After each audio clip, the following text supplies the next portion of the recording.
Welcome, everybody, to the 2-minute legislative update. My name is Bradford Latchett. I am the Director of Government and Industry Affairs for the Professional Insurance Agents of New York. Well, we have about 2 weeks left in the New York legislative session, which means we are nearing a close and things are moving fast and furious. So what is your association paying attention to these last couple of weeks of the session? Well, our number one priority is the creation of a single definition of windstorm in homeowners policies. We are supporting legislation that would create that single definition. Thankfully, that bill has moved through the Assembly and it now sits in the Senate Insurance Committee.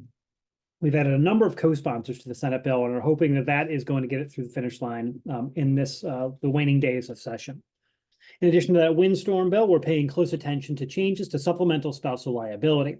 You may recall that last year in 2023, there were changes to supplemental spousal liability. The coverage went from an opt-in to an opt-out. In other words, policyholders automatically had the coverage added to their policy, their auto policy, and they had to opt out if they wanted it removed.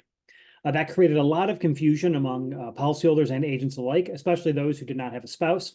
So there now is currently legislation pending in both the Assembly and the Senate that would reverse the clock a little bit. It would reverse SSL coverage back to an opt-in, with the notable exception that if an individual filled out on their insurance application that they had a spouse, the SSL coverage would be automatically added, and that individual would have to opt out if they did not want it. That legislation has passed the Assembly and is on the floor of the Senate. So I anticipate we'll see that before the end of session. 2 last bills to mention. Both would take aim at insurance fraud and would hopefully bring down premiums for policyholders. One bill would make it a penalty to plan a staged auto accident, and the other would make it a felony to participate in a staged construction accident. The association supports both those bills as common sense moves to fight insurance fraud and bring down premiums for law-abiding policyholders.